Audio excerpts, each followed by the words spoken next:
سنن ابن ماجہ کی روایت ہے، حضرت انس بن مالک رضی اللہ عنہ روایت کرتے ہیں، حج النبی صلی اللہ علیہ وسلم علی رحل رث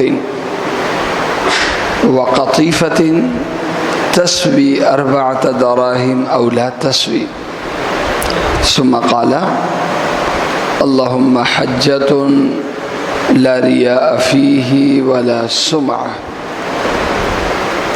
حضرت انس بن مالک رضی اللہ عنہ کہتے ہیں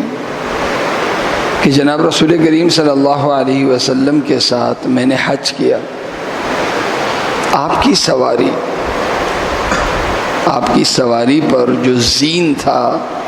جو بستر تھا، وہ بہت ہی ہلکا اور معمولی قیمت کا تھا، کجاوا نہیں تھا، جیسے اونٹوں پہ کجاوا وہ ڈولی ٹائپ کا باندھا جاتا ہے، ایسا نہیں تھا۔ اونٹ کے اوپر کپڑا تھا اور وہ بھی بالکل معمولی قیمت کا تھا، جس پہ آپ تشریف فرما ہوتے تھے۔ وَقَطِيفَةٍ تَسْوِي 4 دراہم، اور آپ جو احرام کی چادر اوڑھے ہوئے تھے، مشکل سے اس کی قیمت 4 درم یا اس سے بھی کم تھی۔ جو چادر آپ اوڑھے ہوئے تھے اس کی قیمت مشکل سے 4 درم یا 4 درم سے بھی کم تھی۔ پھر حضرت انس بن مالک رضی اللہ عنہ فرمانے لگے، اللہم حجۃ لا سمعۃ لا ریاء فیہا ولا سمعہ، اے اللہ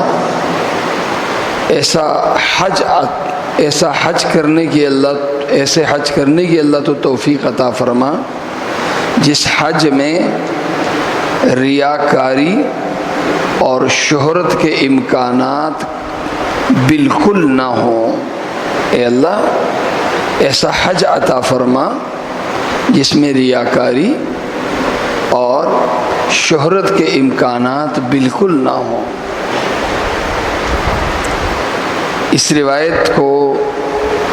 محدثین کرام ایک روایت حج کے ذیل میں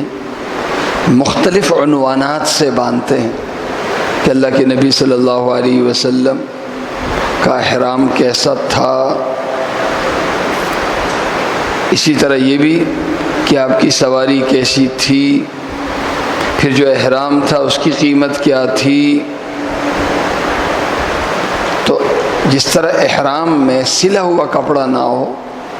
جو حاجی کی سادگی کو اور عبد ہونے کو بتائے، ظاہر کرے، اسی طرح یہ بھی ہو کہ اس کی رہائش، اس کی سواری اور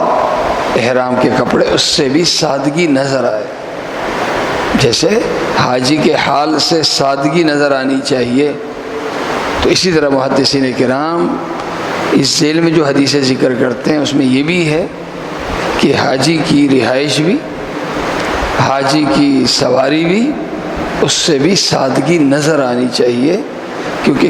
انتہائی سادگی پر مبنی حج کے اعمال ہوں گے تو وہ قبولیت کے بہت زیادہ قریب ہوں گے،